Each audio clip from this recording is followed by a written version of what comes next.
for liberation now? Have we now reached maybe the arms revolution or liberation than the liberation? So, Comrade Renumi, can we proceed? Okay, thank you, Chair. Good evening, everybody. Good evening. Yeah, thank you. What is happening? Okay, let me quickly try and do a bit of correction. Just a minute. Because of Niger Republic is a francophone country, so their name is pronounced Niger. The R at the end is almost silent, so it's Niger or Niger Republic. Because Nigeria is a Anglophone, our own is Nigeria. Our NI is called NIGR, Nigeria. So to make it easy, I say that we're having a bit of confusion pronouncing the two names. So we are Nigeria or Nigerian. They are Niger or Nigerian. They are Nigerian. The people are Nigerian. So the country is Niger. So that's a bit of a clarification there. Yeah, what is... But excuse, yeah, are you sharing something in common in terms of the people in Niger and Nigeria? Are there one people who maybe need to unite to be one anyway? Yeah, there is a group called Fulani. There are people that speak Fufude. We have them in both northern Nigeria and the Niger Republic. Our immediate past president, Buhari, is actually is a descendant of some Fufude speaking people in Niger Republic.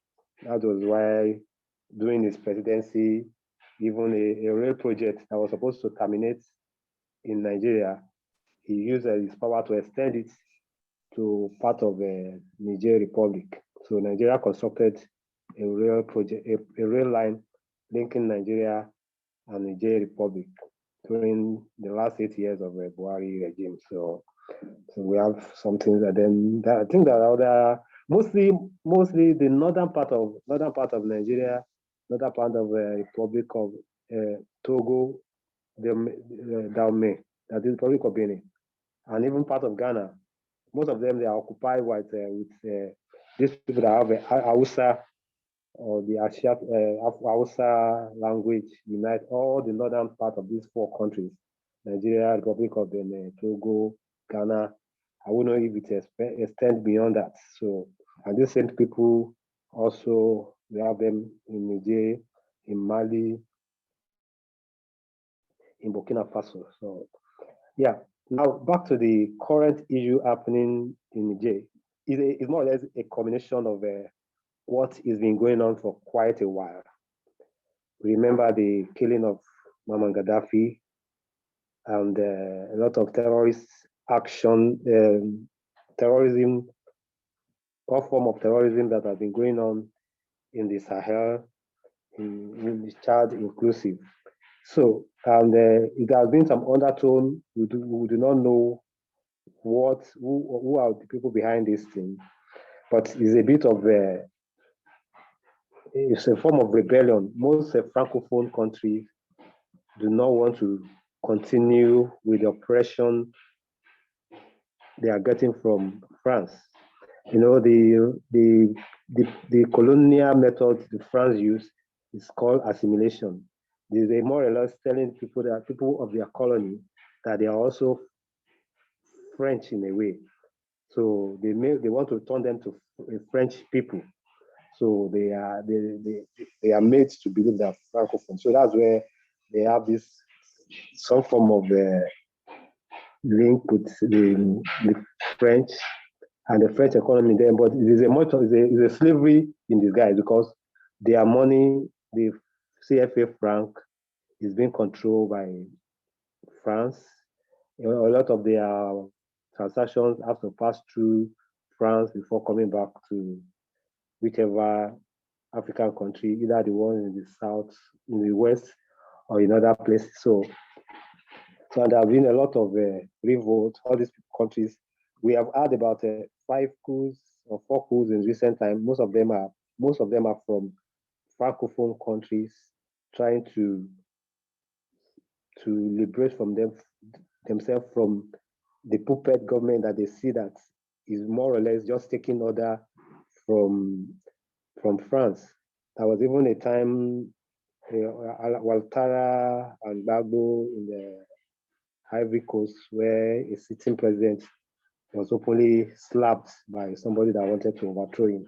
So Frank high-handedness in the francophone has gone over it. Even this Zimbabwean Dr. I remember her name. She's been so vocal about the US-based Zimbabwean doctor, a lady that has been very vocal about the issue of France receiving as much as $500 billion from Francophone Africa every year. The most Dr. Arikana? Yeah, Arikana, yes, Dr. Arikana. Yeah, she's been vocal about talking this, that Africans cannot continue bearing so much weight from French. French does not have gold, and French has the highest gold reserve value in the world. So French has a lot of gold reserve.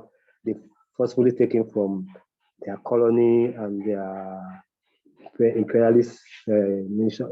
The country they are still ruling by force upon in Africa. So Niger is one francophone country that has also gotten to the level of trying to liberate themselves from the stronghold of France. Cameroon have their own. There was a part of Cameroon that used to be part of Nigeria, but by some agreements they were pulled out from Nigeria. So that is where we have. That's why we have Cameroon as a dual language. Some people, the official language, the Southern Cameroon, the people that are trying to call them Ambazonia, that they want to pull out of current Cameroon, they were initially part of Nigeria. So their own official language is English, while the majority of Cameroons are Francophone, Cameroonians. So the old thing to me, what is happening now is a build up to what the Europeans want to call Third World War, which in actual fact is not the Third World War, is the third war of European greed on Africa. The First and Second World War were wars of European greed. They were fighting over what they were stealing in Africa. And now I think we are building up to another war. Another war of their greed, which they might call Third World War, because Russia and China are also trying in a way to break the stronghold of the Western European country on the African country. Not because China or Russia so much loved Africa, but because probably all of them need resources. And Africa is ever abundant with resources. So that's probably on the surface, that's probably what they are doing. But deeper than that, of course, they also feel that the grandstanding that Europeans and Americans are making is because they are getting cheap resources, apart from 400 or 500 years of free slavery that America's resources, the American wealth of today stands on. They still continue exploiting Africa. Today, we have a form of slavery. For example, in Nigeria now, we run an education system that is virtually heavily subsidized by government, but we do not have industry to absorb these graduates after their education. So it is like a grand rule that every graduate in Nigeria should aspire to move out of the country as soon as they get their university degree, whether they are well educated or poorly educated. They just want to get out of Nigeria to go to any of the English-speaking country, Canada, UK, America, to submit themselves for a form of slavery, which they think they are chasing greener pasture, which to me is not, it's just an illusion. because we are just behaving to program. We've been educated to come and continue to build their own economy there. And when some of our people get old, that is when they remember they need to be brought home to be buried. So we're wondering if Africa is just a cemetery or a nursery where you raise children, and when they are needed to build Africa, they jump on the available jets, and when they can afford jets, when they can't even afford jets, they go through the suicidal means of crossing the Atlantic, and if they perish, they don't care. But okay, comrade. That's how programmed we are for destruction. So let me quickly run. So what currently happening? Hold on, Renoi. Brother Pigeon, I think we should let Brother Renumi finish all that he wants to say. What do you think? Because clearly he has a lot to tell us on. Yeah, I'm of the view that we should let him just speak. Just to remind everyone, today we are discussing the unification and development of Africa, and it is being chaired by Comrade Pigeon of Kenya. Thank you. Comrade Pigeon, over to you. Okay, Comrade Renumi, you can proceed, but also I'd like to know your opinion in regards to what's going on in Niger. Is it the right way forward for Africa, and should we appreciate it, or is it a reactionary or a covert mission, like a hidden mission of the Western or the Russian extended hand for Africa? Or do you think it's the right way, a form of liberation? Of course, I've shared in the screen. This is the quotes of Kwame Nkrumah from his book, which is majorly either the Handbook for Revolutionary Warfare. So feel free to interact with some of the quotes there as we continue this conversation. Thank you very much. Comrade Renome. Okay, thank you.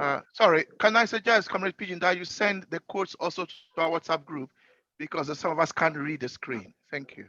It's very small for some of us. So share it also in our WhatsApp group. Thank you. Yeah. Okay, right, thank you. Yeah, what is happening like right now in Niger Republic is so far that what we can make out of it so far, because the Russian and the Wagner connection or fingering in it is not been well established, and even if that is established, it has both negative and positive sides. It's good. Personally, for me, I think it's a good thing that the world is coming back to multipolarity, multipolar power structure. After Cold War, America took over everything. America was just a tax master pushing everybody here and there, because the USSR there was this disintegrated until Russia was able to put itself together and start pushing back to gain some of the ground the Soviet Union lost with the disintegration of the USSR. And now also, of course, the development of China went into this powerful initially, or they also close up at some point to build themselves, and they are pushing. So it's a good thing that there's some things are happening in the Niger Republic, and is having is welcoming opinion. I'm happy that country like Kenya.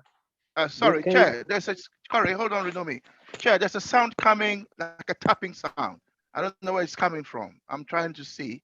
But the Renomi's mic is the only mic opened. So I was wondering if you can sort that out, please, Chair. Thank you.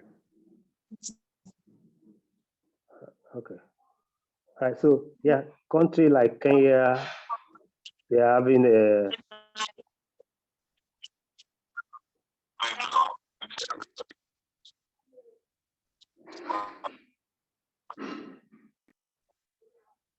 President Ruto that's somehow pushing on a new surface from what we are seeing from here. And then Russia, and also South Africa as part of BRIC. South Africa is a country that's also operating on a two positive, though President Ramaphosa might not be as a Pan-Africanism outlook as we might like, but South Africa being part of the BRIC arrangement is a strong force in African politics and economy of today. Unfortunately, the so-called powerhouse, Nigeria, is not pushing in any way. We do not have a charismatic president. We've not had one in a while. The immediate past wasn't one. The current one isn't one. And then as a country, Nigeria is confused diplomatically. We've had our good days in the past where we championed the cause of Africa when we were involved in Angola, when we were involved in the pre-release of Mandela in South Africa, when the ECOMOG operation that Brother Pigeon listed initially, when these ECOMOG operations were going on to stabilize Africa, to stabilize mostly West Africa, Nigeria was playing the leading role of a big brother. But unfortunately, we have not even gotten ourselves at the home front well enough. When we because we've not got the best of our leader, the last person since 1999, when we came back to political democratic system, we've had President Obasanjo, a former army general that understands a bit of international politics and has a strong personality. And then by stroke of luck, Nigeria was going to get into the hand of educated and informed presidents. We have President Umaru Yar'Adua, who unfortunately, due to ill health, had a short period of just about 2 years plus. And then we also got into the hand of President Goodluck Jonathan. Jonathan wasn't prepared for leadership, but he had a bit of education and he was learning fast on the job. He was learning fast. He was coming up fast on the job. But because of his outspoken position on the LGBT issue, he himself and his predecessor Yar'Adua, they weren't going to be pushed around by America, and their body language showed that they were not going to take dictation just the way America was pushing it down their throats. So the election of 2015 that got Jonathan out of office was highly meddled into by Obama, and John Kerry, state secretary, was flying into Nigeria. Nigeria was just in the build up to that election. So America, Obama, and some forces in America packaged Buhari for us as a repentant Democrat that can, because with a record, with the first military experience of Buhari, we should have allowed him to come back. But the way the PR and American involvement packaged Buhari, the poor, non-involved Nigerian fell for that bait, and we unfortunately elected a Buhari in 2015. And the same thing happened in this 2023 election. The few informed Nigeria did everything to stop Tinubu from emerging as president. But unfortunately, because some forces wanted Nigeria to remain weak for them to get better hold on Africa, because with Brexit, Britain needs another source of resources to support their economy. They've lost their beautiful place as the central point of the EU economy by getting out of the union. So they now renew. Initially, they were looking away from the medicineness of America into Africa's resources. But since they've lost their hold in Europe, they've come back to their primary resources. So all of them now, America, UK, France, they are all out like a vampire to soak as much resources in Africa as they can. But thank God, they also have Russia and China to also deal with, because those ones too needed resources to sustain their industry. And this is what I think is underplaying in the coup in Mali, in Burkina Faso, and now in Niger. And that is where countries like Mali and Burkina Faso are quickly speaking out that if Nigeria wants to fight on the side of the outside government in Niger, in Niger, they are going to fight. They are going to be on the side of the military setup that have just taken over power. And curiously, this set of army officers that just took over power in Niger, they've been trained by both America and Germany by some special arrangements.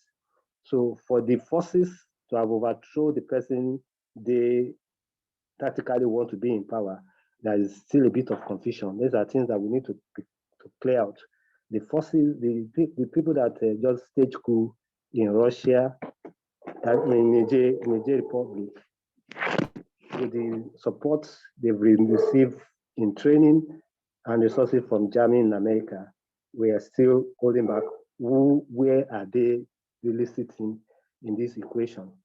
And of course, like I said, Nigeria is being pushed by France to go against the coup plotters. It's not that it's the initiative of the current government, but the President Tinubu is being pushed to fight for them, to help them confront the coupists. But thank God, the Nigerian parliament and all other people, and one of our immediate past head of state, General Abdul Salam Abubakar, has also stepped in because of the wealth, at least our politicians, Nigerian politicians are the dumbest people we can think of in the Nigerian politics, in the Nigerian setting. Nigerian politicians do not represent the level of intellect that the Nigerian country possesses. So our military and our military, with their experience, all sorts of places that they've been trained in India and in the UK, they are better informed, they understand politics. So General Salam has stepped in for diplomatic intervention as against military option that Tinubu will have been pushed to go for. So let me leave it at that for now. So that's how far it's an unfolding development. So we do not know whether to be happy or to be sad about it. But it's good that we are having counter forces. No one force is getting upper yet. Okay, thank you very much, comrade, for that extensive sharing of your thinking. And of course, almost enlightening us on what's going on in the western side of Africa. I see two hands are up, and I request that if you have anything to speak in regards to what's going on in Niger, kindly have your hand up. Before I move to Comrade Nkrumah Kafa, let me read one quote shared here, which says, "Taking up arms for African freedom and unity is not the product of a cruel and crude purpose. It is an art, the crystallization of serious study and knowledge of the oppressor and the oppressed." These are quote from Handbook of Revolutionary Warfare by Kwame Nkrumah. So let me go to Comrade Kafra Nkrumah. Can you introduce yourself and also give us your thinking in regards to what's going on in Niger? Comrade, unmute yourself. Yes, good day, everyone. I'm Nkrumah Kafra from Trinidad and Tobago, an African born in Trinidad and Tobago. And I have been following up on what is going on, right? I was a little late joining this meeting here. I hope I didn't miss out on too much. But what I want to say is this. Man does not control history, right? So everything that we see going on in the world is part of the divine plan. Okay, I'm into my ancient Black spirituality. ancient African spirituality, right? So what we need to do if we want to solve our problems is that this is spiritual warfare. And the spirit controls every aspect of life that you could think about, whether it's revolution, whether it's love and marriage, whether it's education, the spirit controls everything that is going on. Am I, is everyone following me, what I'm saying? Yes, kindly proceed. You are free to proceed. Right. So, and it's important that you know your spiritual anatomy. Okay. And, but the principle that I want to talk about most is what I practice ancient Egyptian religion. So the principle that I want to speak about most is Tahuti, which is the god of wisdom. Just be mindful that a god for ancient Black people is a force of nature. It's not some mumbo jumbo in the sky that somebody wants you to believe in. It's a force of nature, just like how you have gravity, just like you have light. Okay? And everyone has this wisdom faculty within their being. And your wisdom faculty knows the solution to all the problems in your life and in the world. Comrade, excuse? Yes. Sorry for cutting you short. Are you going to present in regards to Niger, or you have a special presentation that we can organize for? If you have to talk about the spirits as a special presentation, we can always invite in one of our sessions. We can I'm coming to it. I'm coming to it. So if we want to solve the problems in Niger or in Africa, we need to do our spiritual readings. In other words, we need to access that wisdom faculty. Because what most people do is access their opinions and their feelings about stuff. There are different parts of your spirit, but we need to access that wisdom faculty so we can get guidance from the Supreme Being. Okay? There's a God within all of us that we need to access. And that is my major point here. We need to do spiritual readings on what direction we need to take. Basically, I find what is going on in Niger to be a very positive thing. Okay? And the fact that Mali and Burkina Faso are back in Niger, I think it's an excellent thing. But we still need to get guidance from the higher parts of our spirit. Because we could talk until the cows come home. This is a very serious situation. This war that we are in the middle of, you might want to call it World War III, but it's that final battle, that what these Christians call Armageddon. That is the war that we are in, and you can't afford to mess up. We cannot afford to put the wrong people in the wrong place. You can't afford to support the wrong thing at the wrong time. So we need that spiritual guidance, and that is basically the message that I wanted to give. Okay, thank you. Thank you, comrade, for that. I'll be going to Comrade Dan Bele, but if in case anybody has any opinion to share, kindly raise your hand, then we'll be able to read or call you. Before I go to Comrade Dan Bele, let me read the next quote from Kuruma, the same page that says, "Revolutionary warfare is the logical, inevitable answer to political, economic, and social situations in Africa today. Either we fight together now, or we will each fall in turn, unaided and alone in a collective blow of imperialism." Yes, Comrade Dan Bele, kindly proceed. Comrade Dan Bele. Yes, sir. Good evening, everyone. Are you with me? Yes, good evening. Yeah. Sorry. In regard to the Niger Republic, I have some question that maybe there is I have been confused about this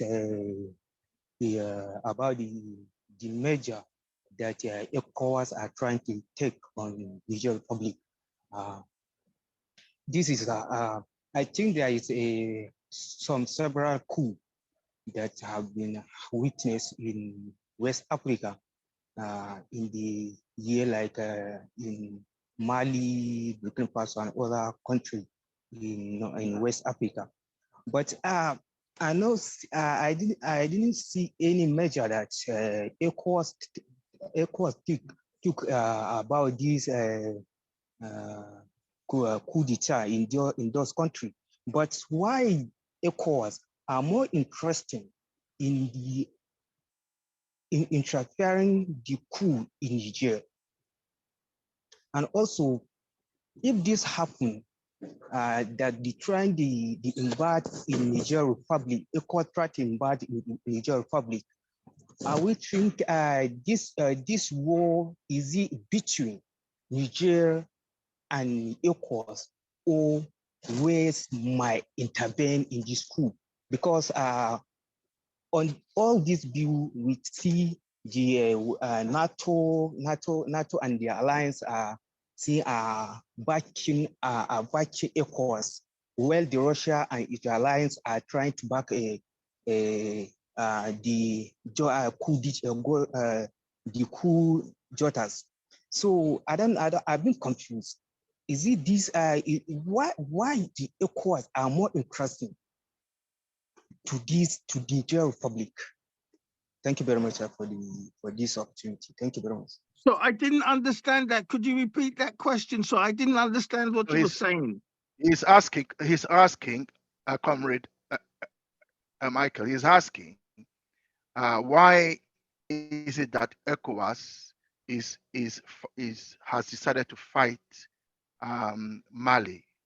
Sorry, the Niger coup makers. Why didn't they say anything before? Why are they now fighting? That is the question he's asking. That is confused. Yeah, let me who respond to can that. answer that? Okay, who wants to answer that? Hold on. Can I say the chair here. Hold on, Comrade Pigeon is the chair. I just wanted to, can I say to the brother brother Dan Bele, that if he listened to what Brother Renumi was saying, Brother Renumi has answered that question. It's important we listen to one another. Comrade Pigeon, over to you. Comrade Kwame, I still wanted you to come in, having confirmed that there was intervention previously by ECOWAS in some of the coups that had stated. I really want you to come in to answer this question in that angle of those interventions before, and how was it perceived, and how did it succeed? Based on now that ECOWAS is now doing an intervention, might they be doing intervention in proxy? Of course, we know Buhari, as Comrade Numi has said, was more of a puppet of the West and might be the hand of the West in this intervention. But to you, who having, of course, confirmed some history based on these interventions, how was it perceived? That's why I'm saying that Brother Renumi has answered that question. Brother Renumi's very detailed presentation as part of the conversation has answered the question. And he answered the question by saying that the previous ECOMOG activities where Nigeria itself showing leadership to bring sanity to our politics, if you like, in West Africa. But in this case, he has made it clear that it is the countries that feel that they are losing influence and power in West Africa, mainly France and America, that are pushing Tinubu to go militarily into Niger. And Renumi has explained all that. I think we need to listen to one another when we are speaking. But Renumi is here. He can explain again if you want him to. But I don't think there's much I can add to what Badari Numi has eloquently said. Thank you. Thank you very much for that. Of course, that was a clear information from Badari Numi, which I just wanted you to, of course, try to highlight it a bit for listeners here.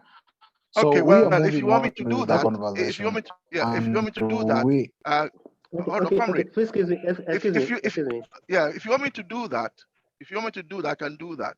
But what I think, since Brother Renumi is here, he can speak for himself. What I would say is that all that Brother Renumi has said is spot on. Thank you. Okay, let me just quickly add this. In the immediate coups in the Mali, Burkina Faso, and Guinea-Bissau, ECOMOG and ECOWAS actually took position.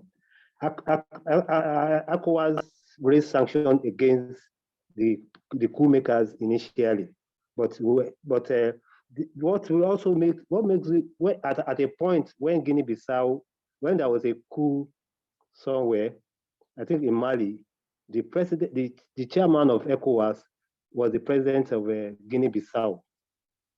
So is a small country, and there's little, as a chairman of the ECOWAS, there's little the president can do. What makes this one even louder is that Nigeria is the biggest country in the ECOWAS bloc, and currently the Nigeria president is the chairman, is the chairman of ECOWAS Commission. So both the leadership, both in all way, in political and in the economy, leadership is on Nigeria. And even if we trace back the history of ECOWAS, Nigeria has been playing a major role in sustaining the organization. So the leader, why that is what makes it loud this time around, because our President Tinubu, is the chairman of the ECOWAS, and Nigeria, and then our proximity, the proximity of Niger to Nigeria. That is also a crucial thing, because Nigeria and Niger share a common border. And then the closeness, like I explained, of our immediate past presidents to Niger Republic and Nigeria, and of course, the interest of America and France, especially those two people, they were the one pushing Nigeria for military option. And of course, the UN and other people are the one, UN, AU, and other people are the one pushing for diplomatic options. So that is the position. Thank you. Thank you very much. Thank you very much for repeating that. And I think it's now very clear to all of us. We know which forces are involved and what is the interest of those forces in this struggle. Before I give our comrade Victor Otieno opportunity, allow me also reread one quote again by Kwame Nkrumah from the same book, Handbook for Revolutionary Warfare, page 19, where he says, "Our armed struggle for freedom is neither moral nor immoral. It is scientific, historically determined necessity." Thank you very much. Hope you will digest that. Comrade Victor Otieno, can you proceed? Thank you so much, Comrade Dimwengu. Yeah, so I will start saying by that our Africans is very hard, that what has really like pushed us not to be really focused on our unity is reading from different pages, and also like try to put our emotions first in everything, which I think should always be logical to some point. Because if I can go on the Niger issue, Africa has been having issues with coup every time and again, but some are not even able to be the media that does not even have that ability to be having exposed or being more viral, just like this has been. Why? Because of foreign influence that is coming and growing so much bigger. And I even see some Africans trying to like start programming the war, comparing different countries without they have their military power weight, and seeing that Russia is going to invade all this. But the truth is that even if you can see the charter that was signed by the ECOWAS, because ECOWAS has been very active, they signed their charter in 1992, I think, July, that there will be always military intervention, and they have always been done that in Mali,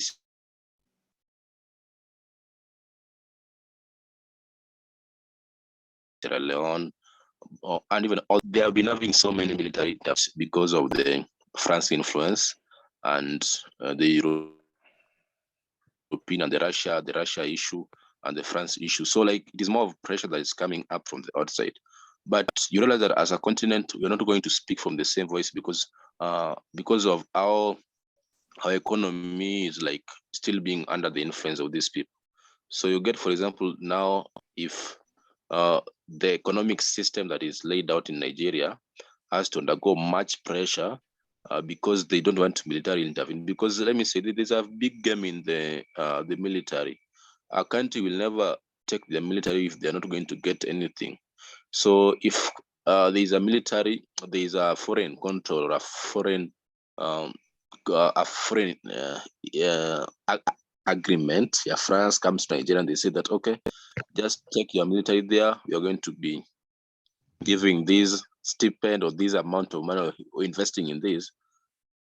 With the situation that we are in, we are now being exploited because of our condition. Yeah, so our conditional state has made us to be who we are, and that is why our freedom need to be collective, also leading from the same point, such that we don't let our emotions to override us, because if we let that to do, then spiritual notation says that we are now lesser beings. And that is what because if Africa was to unite, we don't have to think that everybody must know what we want them to know.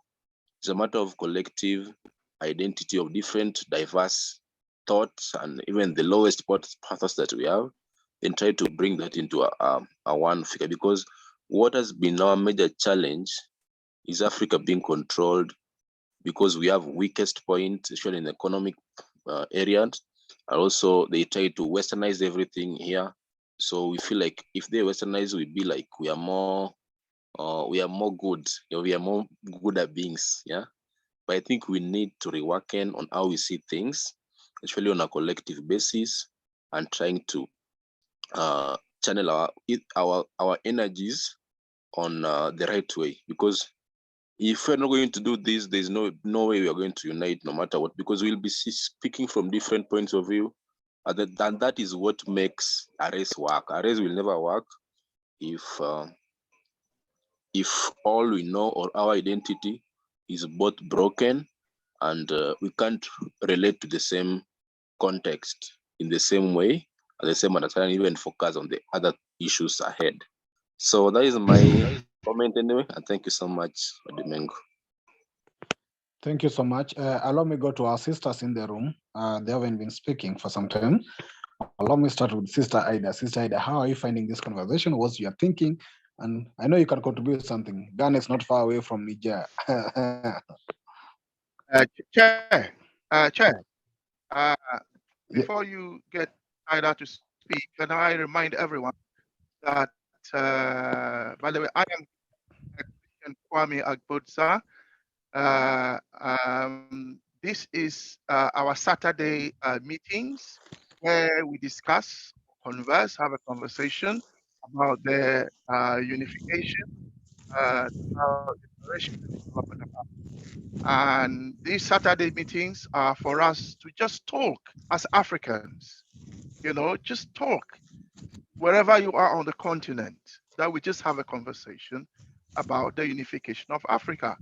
And so that is what our Saturdays are for. We want to thank you all for coming. Our chair for today is Comrade Pigeon of Kenya. Thank you very much. Over to you, Comrade. Thank you very much, Commodore, for that reminder. Of course, yes, members here, I need only to give another further update.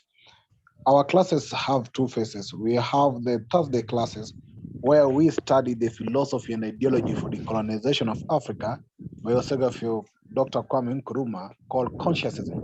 And this is a consciousism study group.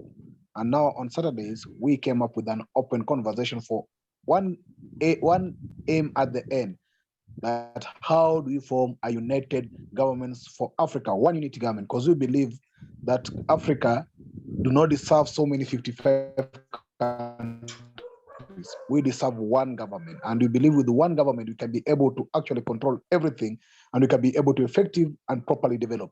So our end goal in our Saturday class is how do we also find a way towards one unity government for Africa, while on Thursdays we study the philosophy and ideology towards this struggle for unification of Africa. So feel most welcome again, and feel to join us on Thursdays or Saturdays same time. Sister Ida? I'm afraid I've been walking home and I've just arrived, so maybe I can contribute a bit later, please. Because I haven't, but I am trying to listen. So sorry. Thank you. Thank you. We are discussing about situation in Niger. I know you've been sharing videos I've heard of the same. bits of it. Yes, thank you.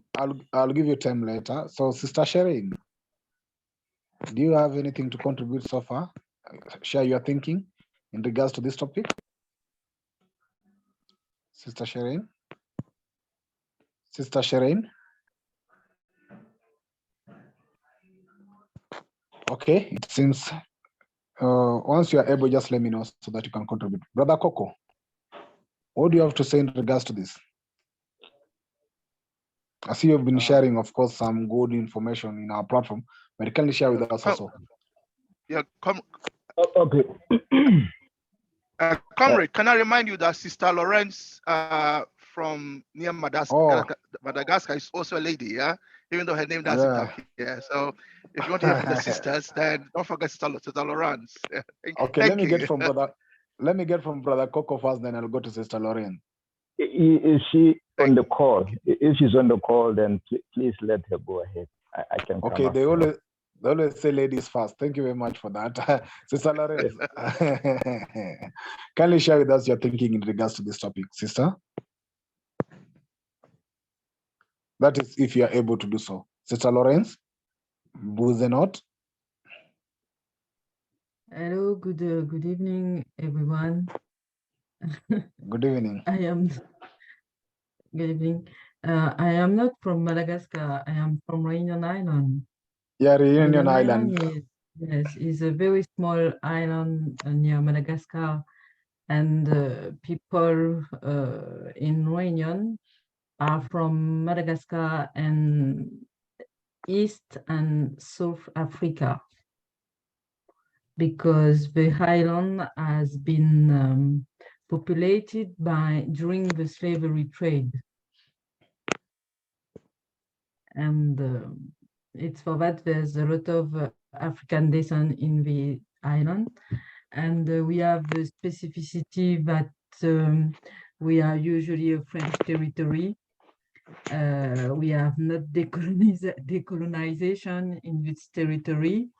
The administration, the law, all is French, and there's no there's a little movement of independence now who try to develop the Pan-Africanism in the island, and the unity with Africa is only cultural, not politic. And it's very, very difficult to have a unity too, because we learn a lot of things about France, Europa, and the French government doesn't want to lose this territory and give in the territory a lot of fund, subvention to develop a lot of economic sector. And it's a very strange situation. It's really is I do not know if people there know the situation of the other French island in Caribbean basin as Martinique and Guadeloupe. It's the same situation. It's the same situation that in New Caledonia. We say in English, Nouvelle-Calédonie, New Caledonia. Yes. Okay.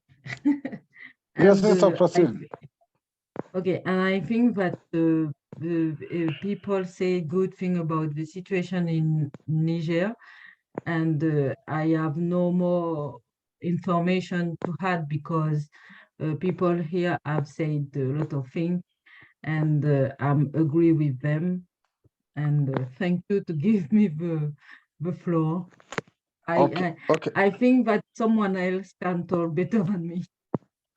Okay, thank you. But based on the situation in Reunion Island, which we believe should not be our French property, what, as you are saying, there have been little activities towards the liberation, of course, of also either independence for Reunion, and we believe there should be total independence of Africa and also unification. So we really are with you, and we really want to know, based on the situation where you are, what is the possible way out? Because we really need to get them out. You see, we are getting them out in Niger and all over. We really need to get them out together with Britain. It's so sad that you are part of African family, but now under control of French.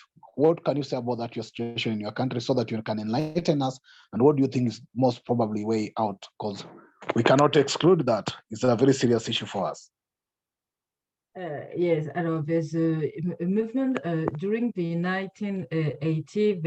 There was an independent movement, and at the head of the independent movement, the man called Sinemale, and he has been killed by the French authorities, like the other leaders, for example, Lumumba, etc. He has been killed in jail, and the situation is that people doesn't know their history and their geography. Is a very, very strange situation here, because you have the impression that the island is only on the Indian Ocean and there's nothing else around the island, and the link, cultural link, political link, economic link, every link are in direction of France and Europa. And in the same time, there's a movement of genocide. Aimé Césaire called its movement a genocide by substitution, because a lot of African descent, when they have 18, the French government give them a lot of money in order to leave the island. And there's a lot of subvention for white people, European and French people, to come in the island and take place of the African descent. And it's for that there's a lot of people from Réunion, Martinique, Guadeloupe, in the big city in French, in the ghetto, the French ghetto. And Aimé Césaire, the great Pan-Africanist, called its movement genocide by substitution, because we have the French government do not develop nothing for the young, and if you want to get a job, if you want to have a future, you should to leave the island for another country. And in the same time, there's a lot of white people who is coming in the island and get all the good job in the administration, all the good job in the enterprise. Otherwise, the young African descent leave the island for other place. And it's for that the young Réunionnais now want to have more possibility to take decision in the territory. And there's now a very young movement called the Kahubuntu, who developed the Pan-Africanism and the independence of Réunion. They want the independence of Réunion and the unity of Africa. Yes. That's all. Thank you very much. Thank you very much, sister, for that. I know Brother Kwame will have something to say, but I think you'll need also to link us with those positive forces on the ground to see how we can work together. Before I give Sister Brother Kwame an opportunity, I'd like to update us that Reunion Island has a population of around 890-something thousand citizens, close to 900,000 or below a million. So that's the population of Reunion. Thank you very much, Brother Kwame. Yeah, thank you, Brother Pigeon. Again, just so everyone knows, this is a consensus initiative, a consensus study group initiative, and we want to welcome you all for attending this one of our biggest attendance. And so we want to thank you.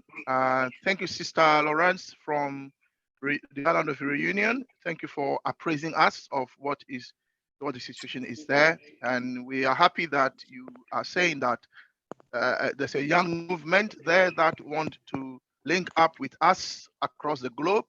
Some of us on this meeting are in Europe, some of us are on the continent, some of us are in the US, and so on. So we are happy. Please link us with them so that we can continue this conversation of the okay.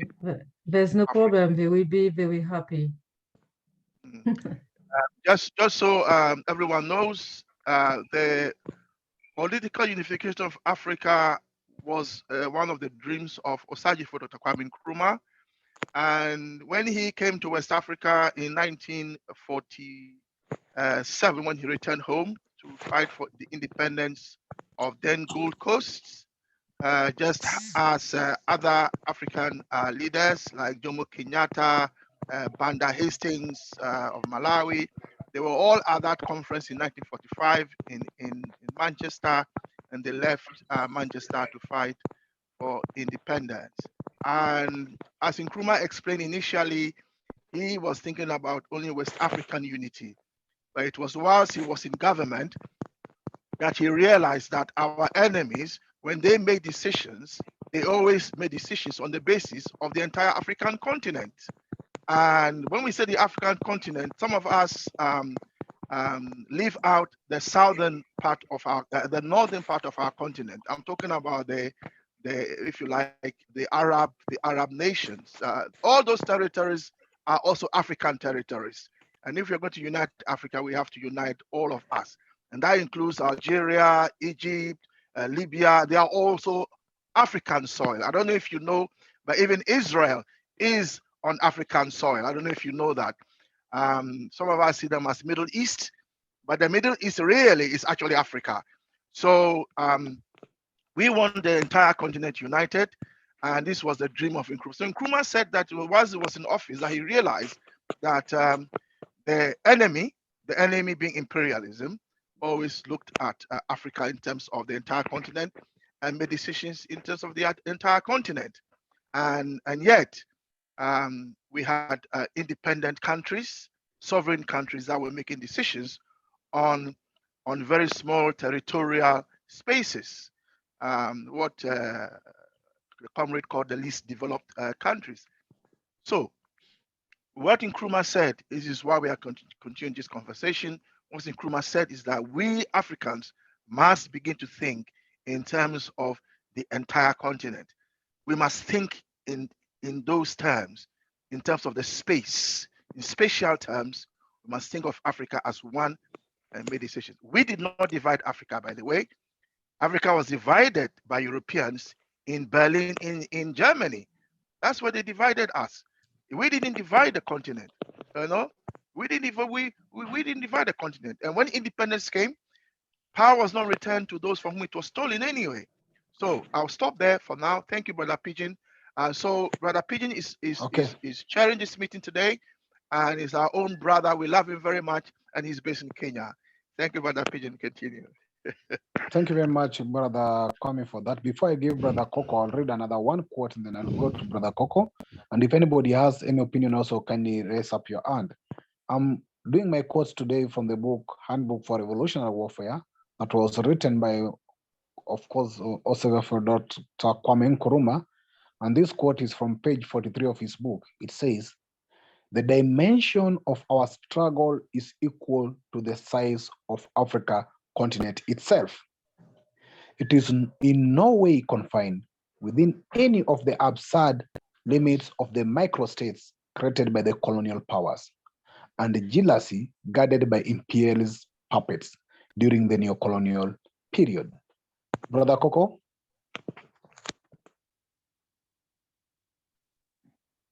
Thank you for the opportunity, my brother, and thank you for sharing so well and continuing to lead this meeting using the wise words of our ancestor, Kwame Nkrumah. For those that don't know me, I'm Coco. I'm based here in the United Kingdom, but I am originally from the Kingdom of Lesotho in Southern Africa. I would like to read someone else who is not Dr. Osaji for Dr. Kwame Nkrumah, and that was Dr. John Henry Clark, one of our eminent African Americans, also a Pan-African. And he says, history is not everything, but it is a starting point. History is a clock that people use to tell their political and cultural time of day. It is a compass they use to find themselves on the map of human geography. I'm reading this here because lots of things happened in history. And the problem is that we don't really learn from history as we should be doing. History is there to guide us. It's not just a reference point. It's there because it continues to happen. In 1963, Osagyefo Kwame Nkrumah at Addis, he pushed for the Union of Africa. He said, gentlemen, we have to live here with a united Africa, a united army, one central bank. I don't know where you like to have a capital, but I would fancy Bangui in Central African Republic or Kinshasa in the Congo. But you need to think about that. One of the quotes you read today, my brother, it says, either we concentrate our forces for a decisive armed struggle to achieve our objectives, or we will each fall one by one to the blows of imperialism in its present stage of open and desperate offensive. He knew what was happening. He could see it. The thing with people like Dr. Nkrumah, they could see far into the future. Unfortunately, the people he was with, they could not see. They could only see up to tomorrow or up to the end of their bellies, their stomachs, the government of the stomach. And that's the problem. So we have been manipulated, picked one by one, and controlled continuously. I like the fact that our sister from Reunion, our sister Lawrence said, France owns lots and lots of colonies. It owns lots and lots of overseas territories. It calls them overseas territories, but they are colonies as far as I'm concerned. They continue to govern them like colonies. And what they are doing, their strategies is simple. What she is saying there, that they are committing genocide of the African people and replacing them with the white people, is what is happening again in our own backyard. In South Africa, we see they are allowing lots of white settlers to come and settle in South Africa. All right, that is happening. They are turning the Western province in South Africa to be as white as possible. Is that. But what is happening to the Black people? They still don't have access to land in their own country, in South Africa, the land of their forefathers. And don't tell me that we have freedom. I always say freedom is not enough without economic freedom. The African people don't have economic freedom on their own land, in their own continent. And we have been taught to think nationally, only nationally.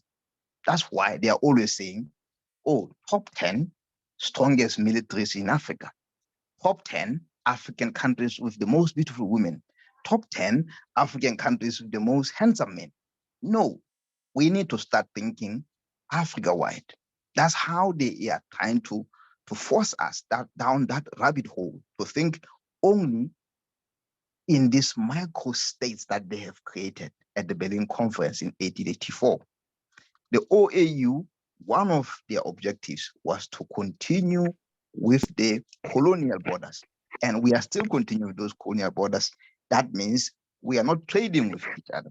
We continue to trade with the colonial masters. And there is no intra-African trade. It's a fallacy that there is a trade within Africa. Where is the cotton coming from Ivory Coast to come into Lesotho, where we have lots and lots of farms, which we can start creating clothes for the entire African economy? Unfortunately, we are still importing lots of clothes, secondhand clothing for that matter, from Europe. That's how they are doing. They are continuing with those 3 C's that they introduced before, that they will Christianize us, they will civilize us, and then they will commercialize us. We continue to buy from them because we are still linked with them culturally, through the language, through buying stuff from them. That is what they want. It benefits them. And let's not forget what happened in 58 in Guinea. Guinea voted to disassociate, a clean break with the French Republic at that time. We know what the consequences were. They decided to teach Guinea a lesson for that. And the problem, it wasn't just Guinea that they taught the problem. They drove fear in all the other leaders of the formerly French colonies in Africa. When they saw what happened, how the French destroyed Guinean economy, all the other countries, they voted to associate with France and continue this colonialism which France have run. I mean, it's there. It's not even hidden. I've shared a lot of material. Is in there. You will see what they are doing. There are lots and lots of rules under that, which guide that association between the French and its former colonies. So what Niger is doing today, the people have had enough.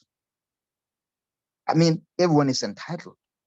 You cannot come to my country, take my resources, and leave me in poverty, in dire poverty.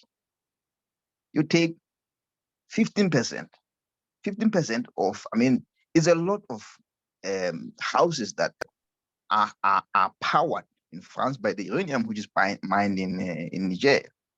But where are the people of Niger? Living from hand to mouth, no access to electricity. And we say that's fair. That's a problem. Africa has to unite. It has to unite. All these countries that have now disassociated themselves from the French, they have to start coming together. So I'm worried that the next step is they will attack them one by one if they don't come together and form a union. And happily, Algeria is happy to help. We need to start small, spread, but we need that political will. That political will has to come to the fore now. And somebody said, economic integration is a luxury. It is a luxury to start with economic integration. That can happen if we have all the ingredients on the ground. But the most important is the political will. If the leaders are willing, they should combine, they should unite. I think Mali and Burkina Faso had already declared something like that, but I don't know how far they are with that. So now that Niger is out of the French yoke, they should all come together and form that. What we talked about Nigeria and the others, we know Nigeria is still under the grasp of that colonialism or neo-colonialism, unfortunately. Now, I'll read one more quote before I go, which is again is from Dr. Kwame Nkrumah, and this is from White Malice. No, not White Malice, is from Neo-Colonialism by Dr. Nkrumah, but Dr. Susan quotes it in White Malice when he says, neo-colonialism is, give me a sec, I will share the quote in the book, don't worry, it seems to be giving me a problem here. But with the neo-colonialism, we know a state looks like is controlling itself from the outside, but that is not the case.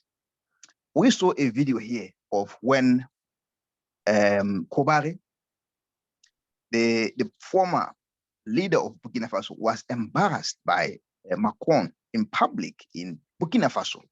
You can't come from your country and come embarrass me in front of my country if I'm a leader. But it said clearly that, no, this guy is ruled from somewhere else. And I think that was the cue for the Burkinabes to take control of their country back from France. Is that most of us, we are still under that grip. I was listening to somewhere, Julius Malema, not long ago. He said, it's all about being puppets.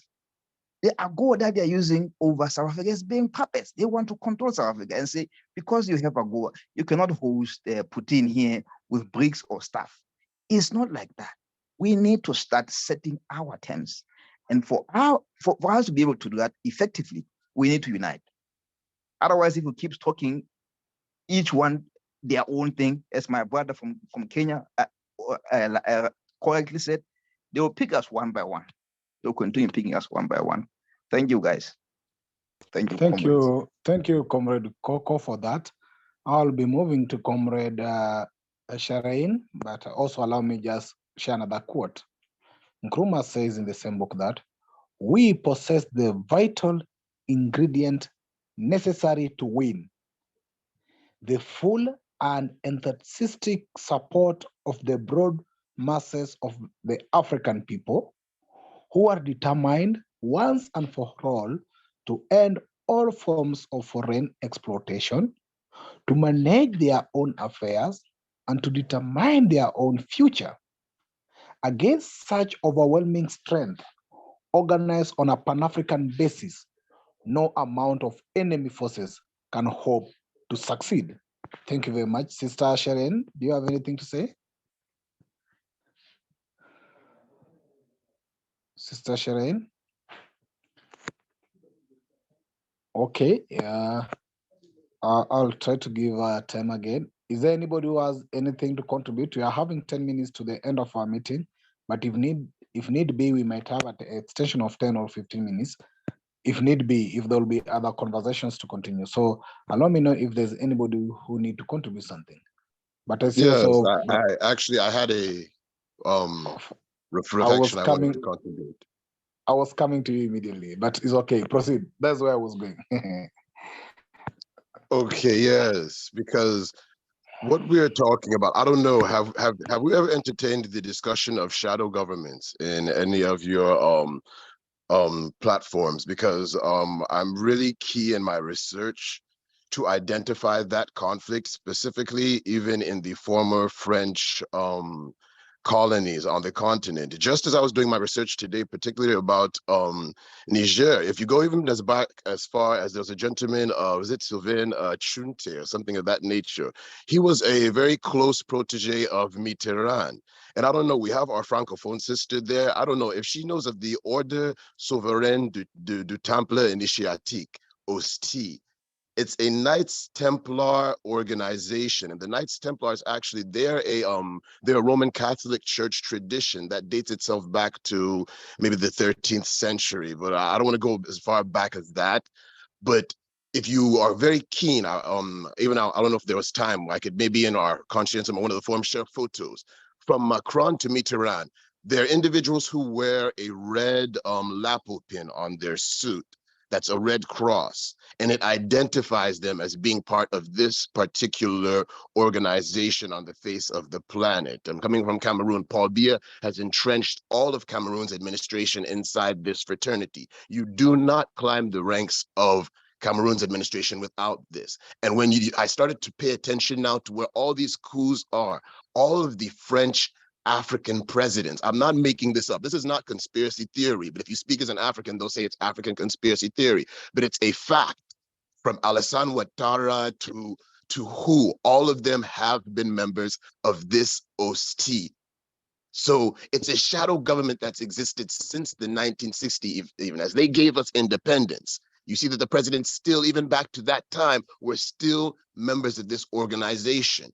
They gave them, even particularly the French countries, they gave them a type of flag independence. But behind even Dr. Chiombara, I watched a video today where she talked about that there were certain taxation clauses or basically like a concordat to continue colonization that Charles de Gaulle gave them as an ultimatum. Either you're going to stay in as a part of, you'll be in, there's like an autonomous French community, or you can have your independence in quotes. And just like I heard it pointed out, if you took your independence like they did in Guinea, they poured cement in the sewers. Even you go to even Togo, the gentleman in Togo said, okay, let us go out and we'll give you a deal.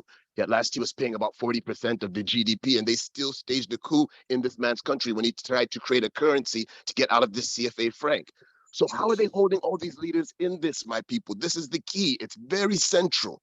How do we dismantle a shadow government where the leadership in every country is prepared to believe that through it, it gives them access to power on the planet? Because that's literally what this organization does. In Cameroon, I have an example I can give you of Bolloré. Was it 2016, just on the eve of when the revolution started. Bolloré Logistics runs the Douala port. This is a French gentleman. I'm sure you all have heard of him. Very powerful, wealthy man, contracts in mining all over Africa, the world even. We had our, I think it was Mebengo, who was the Minister of Transport. Now, there were some trains in Yaoundé that normally ran in the morning. And the Minister of Transport, who's a member of this fraternity, goes to the train yard and insists that some 3-4 trains need to actually go that had some problem with their brakes. The chief technician, and he signs kind of like a waiver that he's not responsible if anything happens. And that very day, those trains derailed. About 300 people died.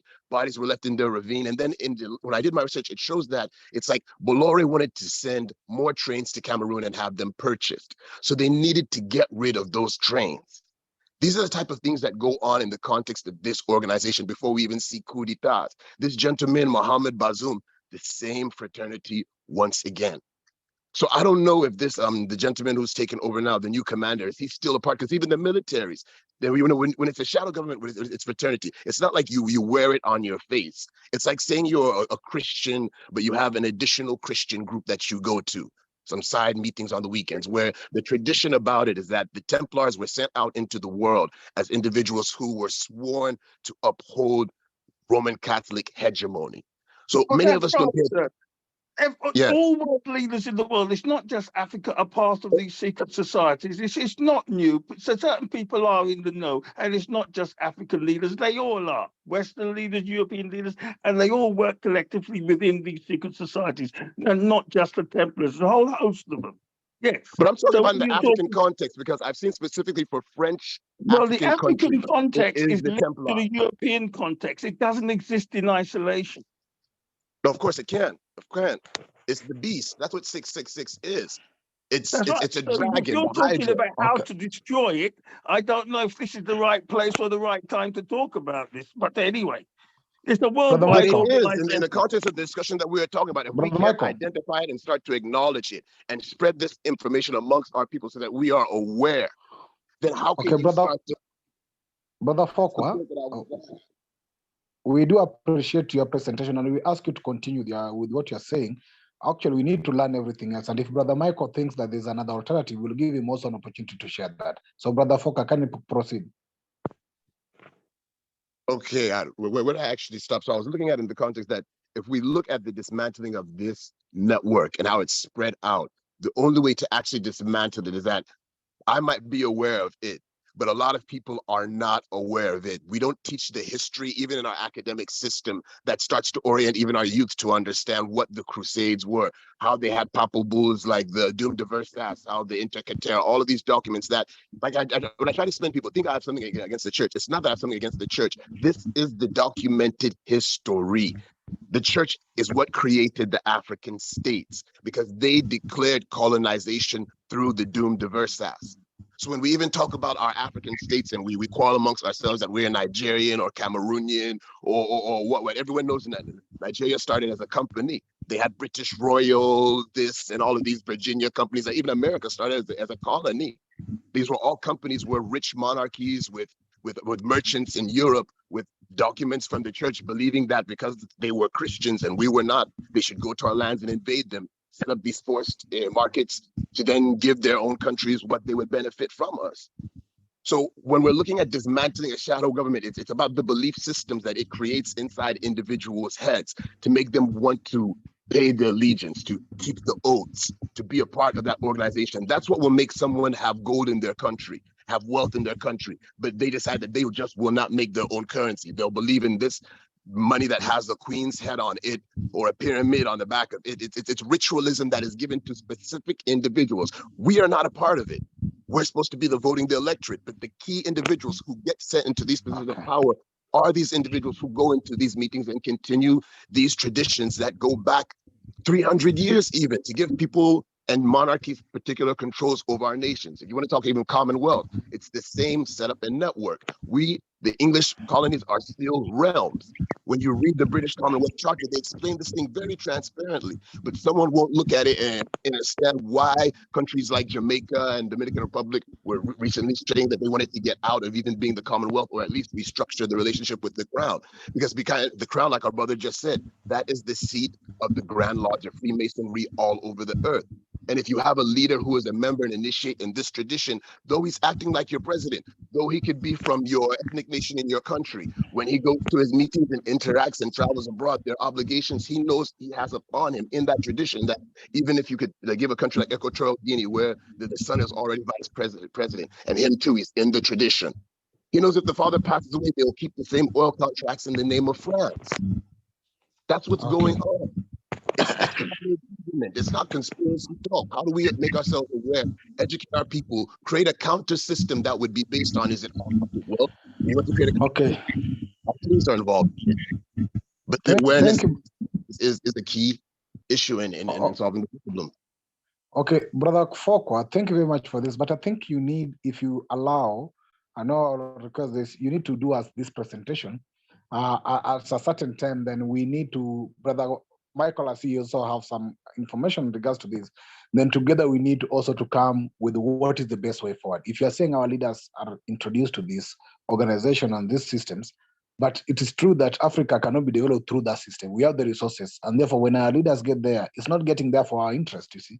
It's maybe as a pressure or something like that. So I really request you, if you are willing, that we can have a day to discuss of this, what you call shadow government, and what is the best way out of it, if you are okay with that. It's 1 minute to our end time, but I'll extend, if you allow me, by 15 minutes, so that I can take the 3 hands here, and then we can continue the conversation next time. If that's okay with you, members. Yes, there's no trouble. Definitely, I'll take time and do a presentation. I think that's a good idea, because I have information already put together. So I'll gather my photographs, and a PowerPoint would be perfect. We can do something with slides. Thank you very much for this. Brother Michael, being in charge of presentation, you need to get in touch with Brother Fokwa so that you together can actually help us have this proper presentation in any time that it will be ready for us. I would contact. Could I have your mobile number? Can I get a pen and paper, brother? And I'll take your details. No, I'll send you. I'll send you, Brother Michael. I'll send you. Right, thank you. Okay, thank you. Yeah, Comrade Pigeon, don't forget Yes. Brother Renumi's contact as well, because we don't have his contact unless you've got it now.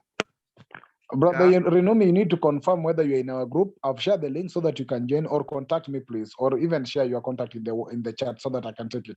I've been looking for it. Okay, allow me to take the 3 hands, please, so that we can end in the next 15 minutes. Sister Ida, let me start with you. Comrade, can I come Yes. in? The CSG is not very keen on extending our meetings beyond the stated time, and our stated time was from 7 to 9.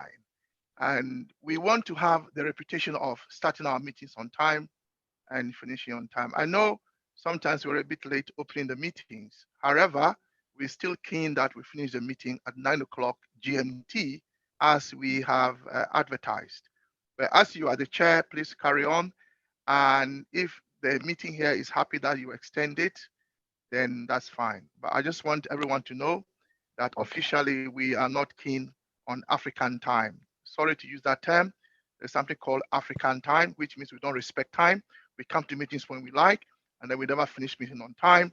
And then we say we want to unite and liberate and develop the continent where we can't even respect time. So we are not into that. We are keen on respect for time. Thank you, Comrade Pigeon. Carry on. Thank you, Brother Kwame. Africans do say that you are not in a hurry to go anywhere. We belong to the earth, but of course, time and speed is needed for the liberation of the continent. I'll only take these 2 hands up. I will not take any other hand, and I request that these 2 hands to be very brief so that we can end the meeting. Brother Michael has spoken, unless he has anything else. Brother Michael? Yes, you know, just like talk about with secret societies, it's not new, and there may well be people, and the people who are members of secret societies, you see, it's not just the Templars. That's a higher. It's a hierarchical society, and if we're conscientists or follow the ideas of the Nkrumah, we shouldn't be into hierarchy anyway. But what may be the case, you see, what you always find, you always have negative forces. And sometimes I'm not even certain if these people, members of secret societies, some of them are negative forces, sometimes they can be positive forces. And I think sometimes they fluctuate depending on the hierarchy within these organizations and what suits them at any particular moment in time. And what we may find is that people within the current group, within the conscientism group, are members of secret societies and have taken an oath to support this other idea. So it's always this split with these people. I'm not a member of a secret society, much. I don't know, you know, but I'm not a member. But certain people are, and they have a split personality or split allegiance, as what the brother Farquhar was saying. But it's not new. And then these people, they've taken an oath and they'll switch either way and oscillate between the two positions as and when it suits them. That is my interpretation of these secret societies. And it's not new, it's a worldwide thing, and they all work together and oppose each other in certain circumstances for vying for power. And I don't know much I can really add on that. Yes, and we may well find people within our group are part of these secret societies. No, brother Michael, you've said that not. Can I come in I there? think it should be on record. Yes, brother Kwame, but before it should be on record that CSG is not of a secret society. I'm not.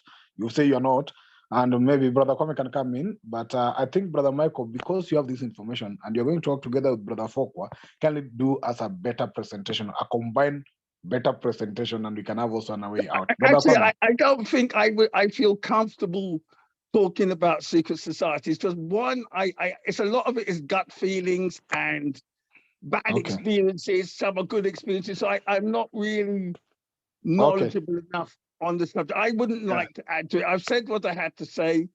It just came out of the spur of the moment. But for me to speak about secret societies with any sort of level of authority or knowledge, so I'm not qualified to do so. It's just an impression and hunch feeling and gut reactions of people and their behavior is what sometimes give me an indication, but I've never been in a position to confirm or deny it.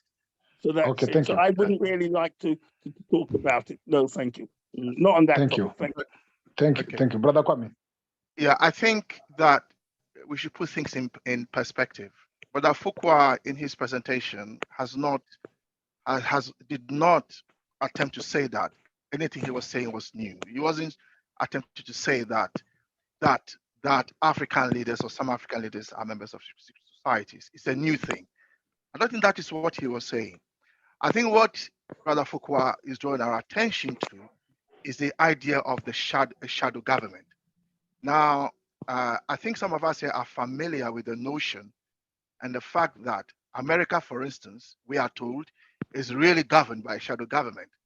The real president of America is not the elected president. That he takes orders from a shadow government. That's why it's called shadow government. You don't see them, but they are there. And this government is so powerful that they dictate, if you like, the course of the planet. And that is what Brother Farquhar was trying to say. And I think the point he's making for us is that if we are here discussing the unification of Africa and the liberation and development of Africa, we must understand that we are taking on the shadow government. I think that is a point I would say is the importance of the point he's making, that we must understand that the neo-colonial governments in office are really puppets of a shadow government. So if we are saying that we want to unite the continent, let us be clear, we are taking a government who are in the shadows. We don't even know who they are. They work in the dark. They work in darkness. You don't know who the personality is. That is the point he's making. And I think that is the crucial point for us as a class discussing unification. Could I say something very briefly? Now, Brother Michael. Could I say something very briefly? Hold on, Brother Michael. The other thing I also say is that we are aware that Brother Farquhar has a lot to tell us, to share with us. And I think that you giving him time to come and speak to us is crucial, that he can do a presentation. I would suggest that he does it on a Saturday, in terms of speaking to all of us. But he must also then present a summary for us on a Thursday for philosophical and ideological reasons. Now, if Michael is the one that should liaise with Brother Farquhar, if Michael has anything to say when Brother Farquhar contacts him to arrange the meeting, that's fine. But yeah, we are not suggesting that Michael is an expert, but Brother Farquhar clearly has information that he wants to share with us. Thank you. Could I say something? Yes, Brother Michael, very briefly. Thank you very much for that clarification. But I'd also like to add, it's not just a society of people or group of people, human beings, at the top. These people have a graded structure. It's like an army. You have a brigadier, but you have a general. Michael, leave that for the presentation and then say what you have to say when that presentation is done. I think it's very important that we understand. You see, Well, but Michael, I could also say, Michael, hold on. I could also say that in talking about secret societies, let's remember that there's a group called the Theosophists, which I have never mentioned. I'm not a member. I am I'm not a society myself, but I know of the Theosophists. I know for a fact that the Theosophists were very instrumental in the movements. You're breaking up. Can you repeat that, please? You're breaking up. I'm saying that the Theosophists were not really a secret society, but they were in some way that the Theosophists, for a fact, were instrumental in the liberation of Africa. And some of the fighters on the ground, the Pan-Africanists that were fighting on the ground, were Theosophists. And Theosophy is a form of secret society. So I have never said that, and I haven't said that. But as Brother Foucault wants to bring out the whole issue of shadow government, which is why this is important, I think when he does a presentation, I will also share what I know. And you also, Michael, share what you know. But nobody is suggesting that you're an expert. And I don't think Brother Foucault is suggesting that he's an expert. But he does have information that we should know. Okay, thank you. I'll end it here by giving Brother Miguel Jesus to give his final comment. Brother Miguel? Yeah, PJ. Good evening, everybody. Do you understand me, PJ? Yes, I can hear you clearly. Okay, okay. I'm very happy. It has been a long time. I was not participating in this class because I was a little bit busy doing something. But today, I realize the African voice is going to join, to unite, to make an effort to liberate the Africa and to support the Niger. And before we was speaking about France, nobody understand. Before nobody understand that France is going to be fighted. It was impossible. But today, even Italy is against France. If you see in the comment, they are against France. We make this fight because of a purpose for the France. You see now clearly, the France is everywhere. It's in Mali, it's in Niger, it's in the Congo Brazzaville, it's in the Gabon, it's everywhere. It's in Réunion and everywhere the France is there. French people are there. My intervention today is to speak that we are talking Africa must unite. Is in this space, we have to make Africa unite. As you are there, I am here. What we are doing in the life to unite Africa, what we are speaking to each other after this meeting, what you will do, you will go to home and sleep, or you will talk with another people, even in the road. Your brother African in the road, you have to tell him, we must unite now. We must to unite with another people. That is the work every day. We must to talk to Black people, African people, not only Black, but there is Black, there is another people, Africans, but they are not Black. We have to tell them, Africa must to go to unite now. Now is not only now, but our mind must be now. According what is in Niger now, and the intervention of France, CDAO, and other people, there is something positive inside.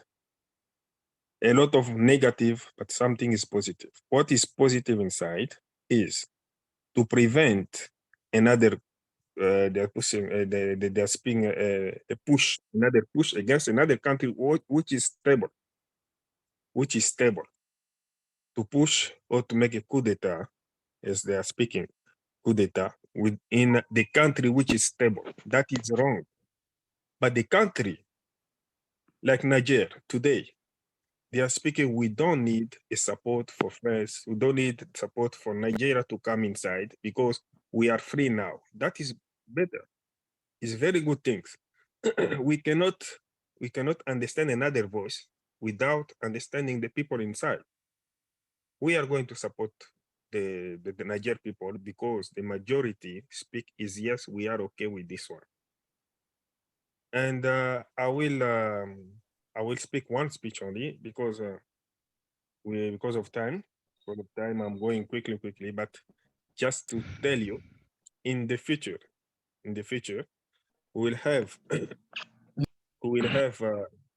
to use your office like this place to put more Africans to start studying because we are organized. We are going to organize something else, which something we will invite you, Pigeon, and all staff to present Kwame Nkrumah in that space. Okay. It will be intellectual Pan-Africanist. Is there is just standing here. We will invite you, we'll invite another group to come to present. And it will be the large division for Africans. And I think so, yeah. You cannot see as somebody speak today. There is a government underground. There is, yes, government underground, which are working, where the people are working to move things on. Brother Miguel, we've reached to an end of our time, please. So just wind up. You are cutting me again, eh? Yeah, we've reached to an end. No problem. It's okay. I give you the speech now. You can speak. Brother Pigeon, how dare you do that to Brother Miguel? No, I'm very conscious of time. Yeah, Brother Pigeon, can I suggest that you share our YouTube channel on there before we close the meeting? Because people like Brother Sister Soma from Gambia said they can't hear everything we are saying. So if you share the link to our YouTube channel, I think that would be great. Yeah, before we close the meeting. And those of you here who are not already on our WhatsApp group, please feel free to join. Brother Pigeon has shared the link, and I think you'll join me in thanking Brother Pigeon for a wonderful chairing of today's event.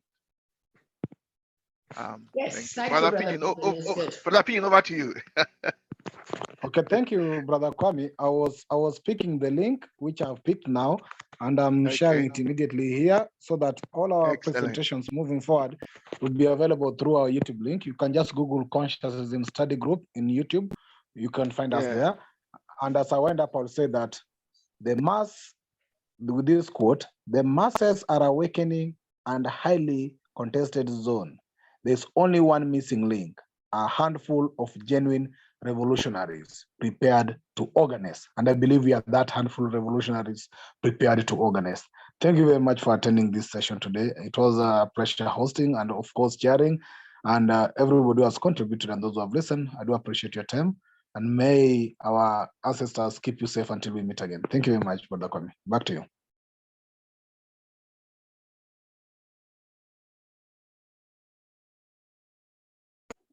Kwame, you can close the meeting now.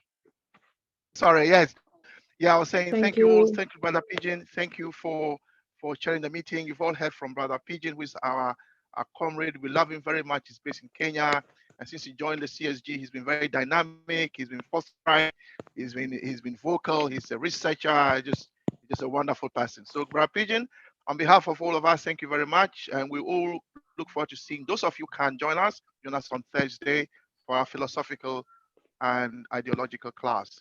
And then this conversation will continue next week on Saturday as usual. Brother Pigeon has shared the link, so please feel free to click that link. We'll share today's video as well. Thank you all. Have a wonderful weekend. Bye-bye. Thank you. Bye-bye.